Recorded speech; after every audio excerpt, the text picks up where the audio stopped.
Welcome, everyone, to JCAL's Journeys. Discover the beating heart of Southeast Queens' vibrant, creative community as the Jamaica Center for Arts and Learning proudly present this limited episode podcast series exploring arts and culture in Queens. Hosted by your favorite civic engagement and social impact strategist and your favorite Queens girl, Tunisia Morrison. That's me. This series takes listeners on an enriching journey to uncover the stories, inspirations, and cultural influences that define some of Queens' most celebrated creatives.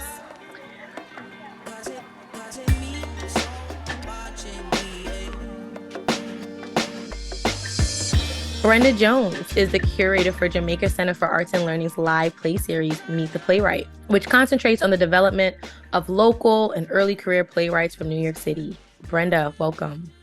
Thank you very much. I appreciate this. Of course. So Brenda, please tell us about yourself. What has brought you to Queens? Everything. I am by birth and upbringing a Colorado chick. Denver is my home. But I ran away from Denver for theater when I was in my 20s just yesterday. And I found New York to be fascinating.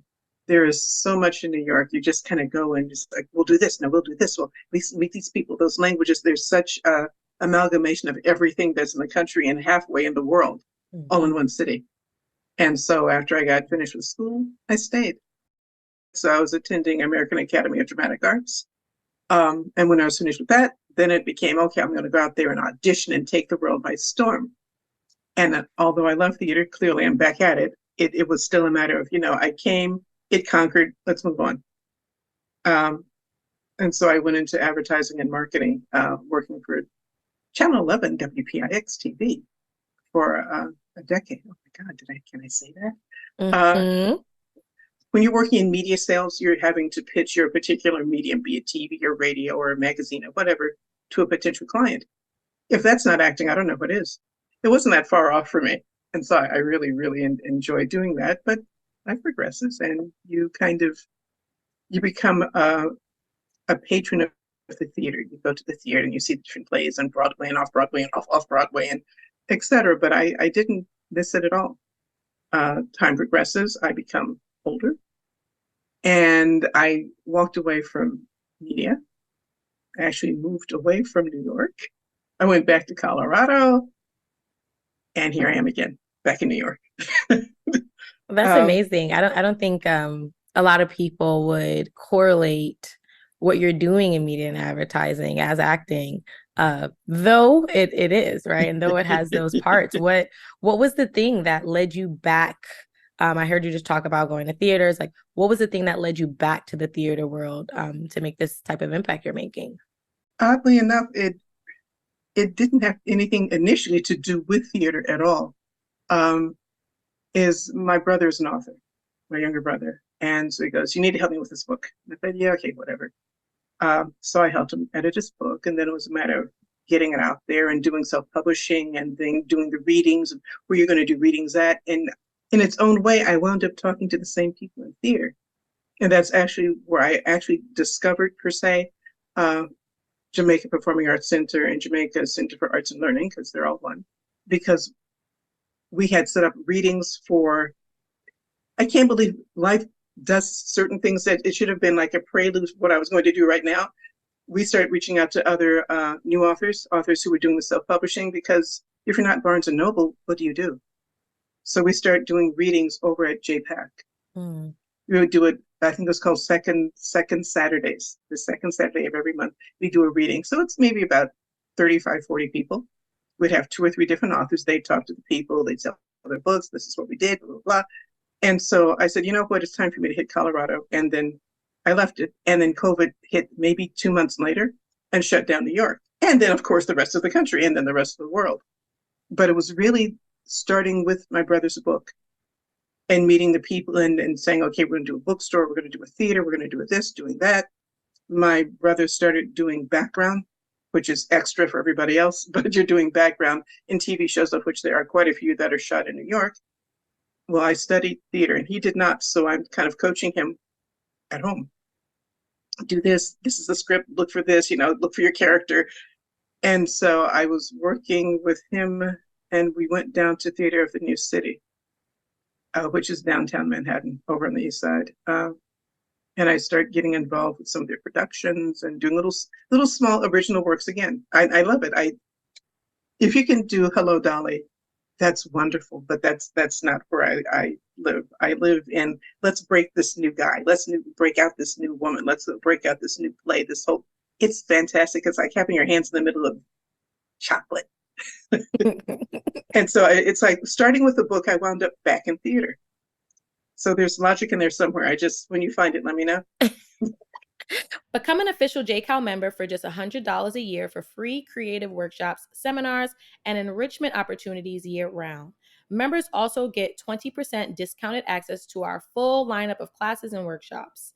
Through key partnerships, JCAL is also able to offer members deeply discounted parking passes on Jamaica Avenue and Broadway tickets starting at just $20. What are you waiting for? Head to jcal.org and become a member today. I think that's so beautiful for two reasons. So the first one is because COVID really birthed such a new, just emerging space that I love to call, a new age renaissance, because it already existed. But what COVID did was bring out a whole other side of people. I have this phrase sometimes when I talk, to young people or in professional development rooms, and the icebreaker always is, what do you do? But okay, then also what makes you money? Because those two things sometimes are just completely different. And your midnight playwright, right? They might, what makes them money is that, they might work in HR, but what they do is write plays. And we're grateful for people like you who are, a supporting hand and being the difference between that play going in a box and then also being seen. Which makes me want to ask you, what role does community and collaboration play in your approach to theater? How does it impact your work with playwrights and actors? It's, for me, it still comes down to, you have your 9 to 5 fulfilling whatever your position is, whatever you're doing to make your money. But as a community theater and working in a collaborative effort like Meet the Playwright, we have to not sit upon we're coming down from the theater, cloud in the sky to bestow something upon you. That's not it. It is a collaborative effort. How can I ask someone who could tell me what's wrong with my resume in 5 minutes because they're HR, and they're collaborating with me as I'm trying to get a job for my 9 to 5. I can't collaborate with them on theater. How does the community see itself if it doesn't see itself in what's in the community? Mm-hmm. It's almost like, well, I live in a community where all I could find are purple clothes. I don't wear purple. Nothing personal, but I don't wear purple. So now what do I do? So I'm looking for my community to provide what I need, but the community is saying, no, I can't. If they're looking for theater, if they're looking for arts, if they're looking for cultural activities, and we're just giving them Captain Kangaroo, then we're not doing our jobs. Mm-hmm. To me, it's very much hearing what the community wants and them having a stake in it. Because for one of the plays we had done in the last season, someone said, I know her. She lives around the block from me. And I remember when, so I'm bringing all my friends. And sure enough, because that was for the previous month, and she knew the playwright for the next month, she showed up with 10 women. Wow. Impact. It's only a 99-seat theater. It's like, okay, you know what? I'm going to stick with I'm going to make sure you know everybody. But they saw someone that they knew. They saw someone that used to do it when they were a kid. I'm going to bring my cousin. I'm bringing my husband because he used to work with so-and-so way back when. It's even when you were doing the things with Vanel, the thing I sub for you for, etc. People are going, I worked with him. Well, it's really great. We're going to do such and such and so in the aviation department, blah, blah, blah, because I remember, and it's about my community. Yes. So collaboration, absolution. This is how can I put it? It's a community theater. I'm not trying to take on the James Earl Jones Theater. No relation. But that's not our job. Our job is community theater and having the community invest and be part of what we do and vice versa. I think that's just amazing. I was going to ask you about a success story, but I think that was the perfect segue to that because success is representation. Success is support. Success is putting early playwrights who would have never got the chance on a stage, and that all is success. What are some of the unique challenges and opportunities you've encountered in directing and producing, new original pieces in community spaces? I know that from your bio, you've worked with the Queen's Secret Theater and spaces like the theater just for New York City. The challenge for me sometimes is, well, all the time, every month, because we do it 4 months, 5 months, 6 months, depending on how the schedule is set up by JCAL. But every month you have a new playwright. So every month you have a new cast, you have a new play, and hijinks ensue because every playwright, some of the playwrights direct themselves, not a problem. Some playwrights have said, Brenda, could you help me with this? Or could you help me consult on this? So, because I'm not really sure as to where I want it to go. Sure, I could do that. There are egos involved. There are lack of egos involved. And so every month for me is like, okay, where are we starting this month? Mm-hmm. Some playwrights have a vision of next step Broadway. Well, that's great, but no, babe. Let's make sure we're right here, right now.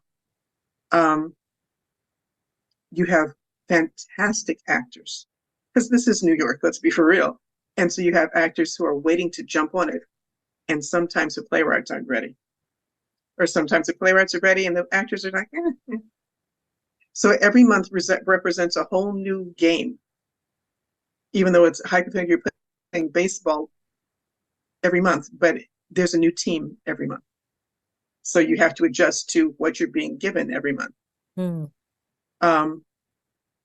that's really it, more so than anything else. It's you have to ascertain the development of their knowledge within theater. So again, if I have someone who is the male person, we don't want to be sexist, male person as in postal mail, may have absolutely no idea. Stage right, stage left. What do you mean upstage? Is that upstage back or upstage front? So we have to take it from a different level. Right. So it's just very much collaborating and finding out where they're at so I could best help them with what they need. I've dealt with an actor who has loved it, and he's also a playwright. He writes his stuff, he directs his stuff, he knows exactly what he wants. So it's just a matter of, okay, what time you'll be here, we'll make sure the theater's open. When you're leaving, I'll be there to lock the door. Because he really doesn't need me, per se. Mm-hmm. And that's okay, because that's also part of collaborating, is knowing how to get out the way. That is a fact. I hope somebody heard that. She didn't pay me to say that, I swear. I think that is just very uniquely important to anyone's personal and professional growth. In your view, how does art, particularly theater, contribute to the cultural and artistic vibrancy of communities like Jamaica Queens? Oh, that's a big one. Because New York overall is what I said at the very beginning, is a whole mishmash of everybody, everything, all the time. When I first got here, it was like 24/7. I'd never been in a city that's open 24/7, and New York is. In Jamaica Queens specifically, it is one of the most, depending on who you're talking to, it is the most diverse borough of New York City. So there's something like 130 different languages spoken in this borough. And in Jamaica Queens, okay, first of all, people who are not listening who live in Queens, it has nothing to do with the island of Jamaica. Let's get that out of the way. But you start looking at the people who have moved in and moved on, moved in, moved out, the people who have come, there's like a constant flow of people. There was a play that we did that was written by a Bangladeshi couple based on the Jamaica Heights, no, Jackson Heights part of Queens, which is heavily East Indian, Bangla, etc. And it talked about immigration. And I was thinking, I hope this works because they do use Bangla, the language, in the play. At the end of the play, half the audience is Bangla, which makes sense because you're coming to support something about you. But the other half wasn't. And they were all just fascinated. And one woman got up and says, I almost opened in tears because it's about immigration in the 70s and the 80s and what the couple had been through, not them specifically, but the play. And a lot of people understood that. So I had Jamaicans in that audience. I had Americans in the audience. I had Mexicans, but they all understood. So it became universal.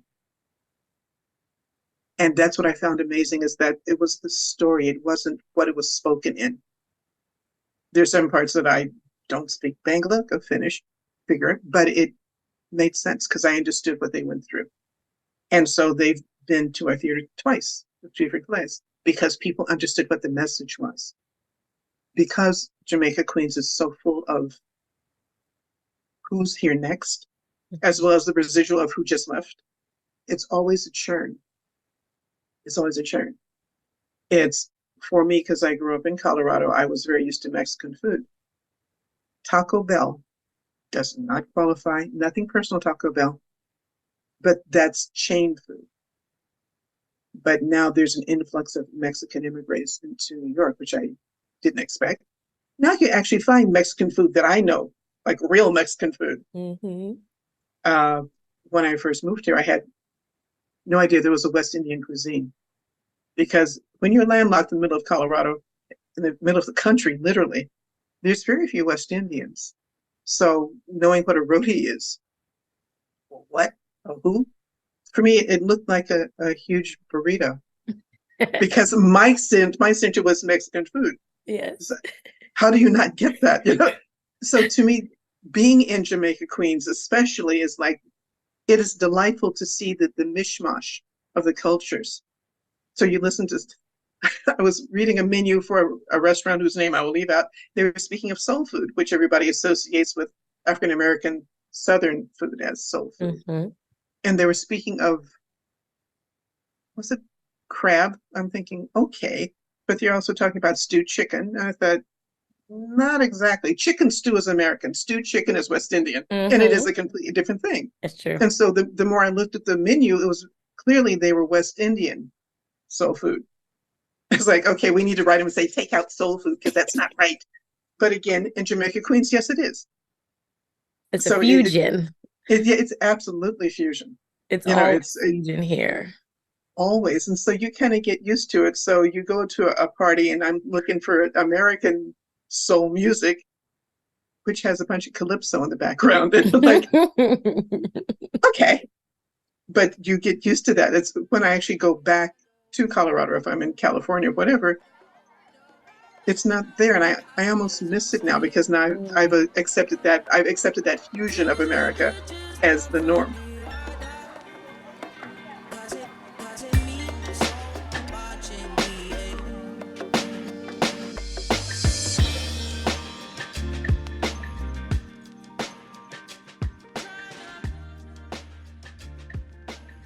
Today we have with us a Queens bred and based curator, visual artist, and educator, Seema Shakti. Seema, welcome. Thank you so much, Tunisia, for having me on the podcast. I look forward to chatting and exploring a little bit more about my work with you. Awesome. Let's jump right in. Can you tell us more about your journey as an artist and the specific themes you explore in your work, especially the intersection of women, nature, and spirituality? Yes. So I've always identified as a creative person since childhood. I've always been attracted to creating art and making things and just like creating in general as a whole. And it really wasn't until after I graduated college that I took some time to myself to really build my art practice. So it was only then in my early 20s that I start to really formally identify as a visual artist. So I am self-taught, and it is something that, you know, I've sort of intuitively connected to and explored.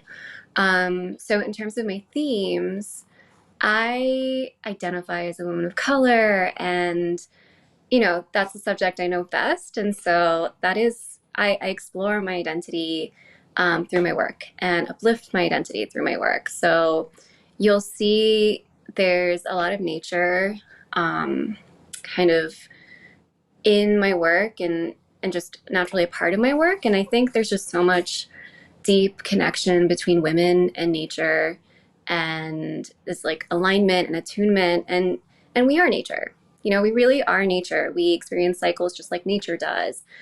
We experience rebirth and birth throughout our lifetimes. So so for me, they're so interconnected. You can't really remove um, like your identity as a woman from nature.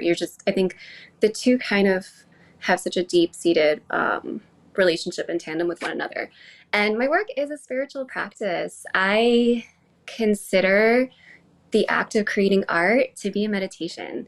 It is for me. It brings me into this really beautiful and sacred space, and I feel so much more intuitive in that time that I take to create art. It's my quiet space. So I think I explore the theme, but it is the medium through which I create as well. I think that's beautiful, especially understanding those and seeing those intersections as a woman of color. And also, shout out to you for being self taught. I think that is so amazing. Sometimes when we find out we have gifts, we tend to put them to the wayside because we're not as eager, without somebody who's training and coaching and teaching us how to explore them. So I just want to make sure that we amplify that for everyone listening, that you can learn on your own and be as amazing and successful as you. So thank you for that. Your Indo-Caribbean and South Asian heritage also play a significant role in influencing your art. How does those cultural roots then also, help shape your artistic expression and the narratives that you convey? Yeah.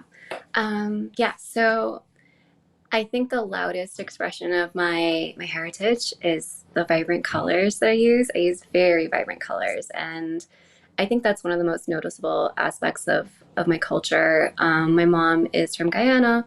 Her ancestors migrated there during the British colonial era as indentured servants in the 1800s.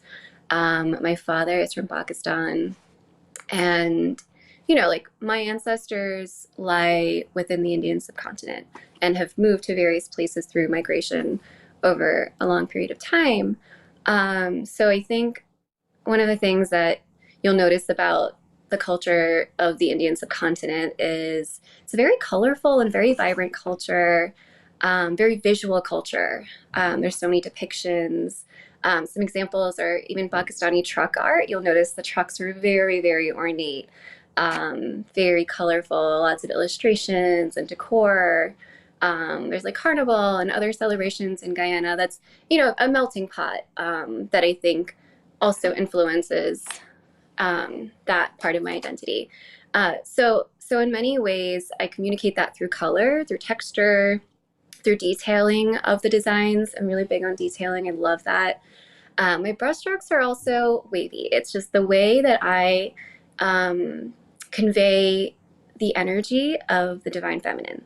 On another level, it also represents the journeys of my ancestors. So it represents the migration of, for example, my maternal side, my mom's side from Guyana.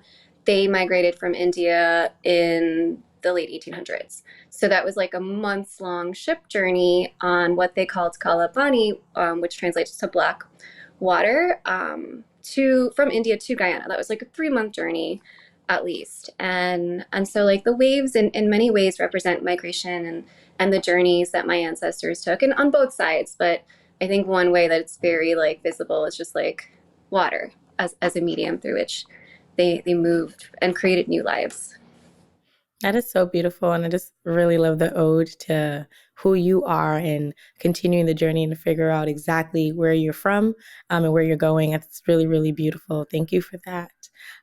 You've exhibited your work in both New York City and Philadelphia. Could you share some of the highlights of those exhibitions and the audience's response to your art?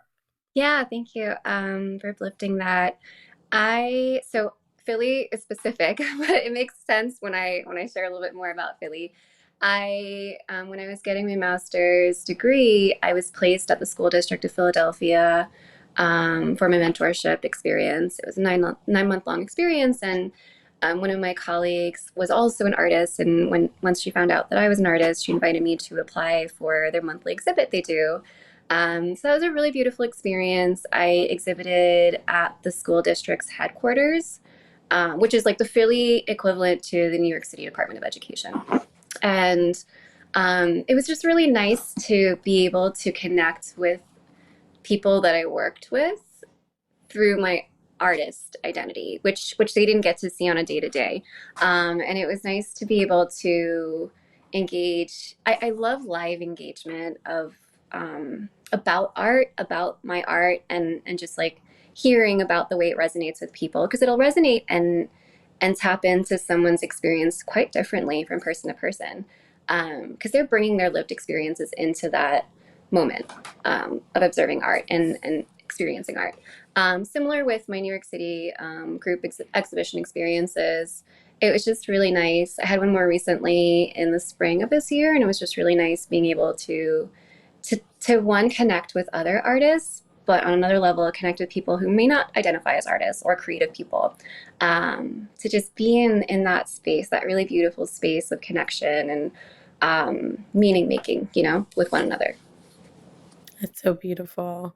Um, Something that I read in your bio is that you are a community organizer. So I'm really interested to know about that background in community organizing and youth development, and how has like that experience in the nonprofit sector informed your approach to curating and supporting local artists?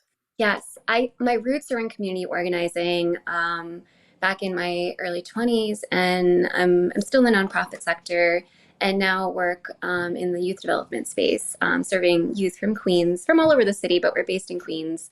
So it feels very much aligned to also be supporting and uplifting local artists in the borough and the greater city. So I think my experience in the nonprofit sector has always been community centered, has always been about community, and working through a lens through which we're creating and designing spaces and experiences for them, with them, and to give them the tools they need to continue to thrive, because they're already thriving in different ways. But how do you build and amplify that, and start to like magnetize that further? And so working with youth, I'm always thinking about what they need in terms of like the toolkit to build their power, so that once they're done with programming and once you know they're in college and after, they are fully equipped to navigate life's challenges, to navigate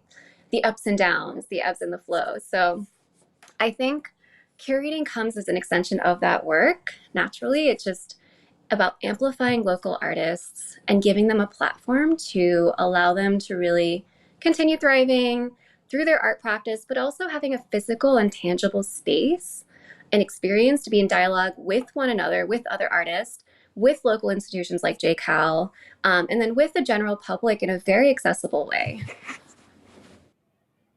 Get into the arts at Jamaica Center for Arts and Learning.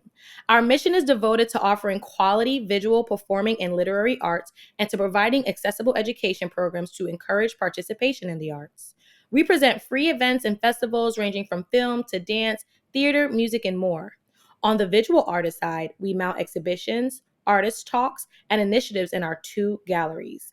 Whether you are into classes, workshops, exhibitions, or events, there is something for you at JCAL. Learn more at jcal.org. I'm interested to know, what do you feel like is institutions like JCAL's impact for artists in the world, especially our borough? Yeah, I think there's amazing institutions that exist within our borough. I don't know if you want me to name them, a couple. Oh, I yeah, don't want to leave sure. them out, but some that I know, and I like. There's so many others. I don't want to leave them out. So these are some among others. There's JCal obviously that does so much for all creatives. There's Flushing Town Hall, that does a lot of stuff around like putting out grants too for artists, as well as creating space for group exhibitions, solo exhibitions, or for artists just to meet and connect. And then there's Culture Lab and Long Island City. And these are like, I tried to like have like, one institution in each area. There's quite a few more, and there's so many artist collect. Well, there's a growing number of artist collectives. I hope that number grows throughout the borough, and just different groups that exist virtually and in person that are there for artists. But I think your initial question was around the purpose of these Yeah, spaces. the impact. Yeah.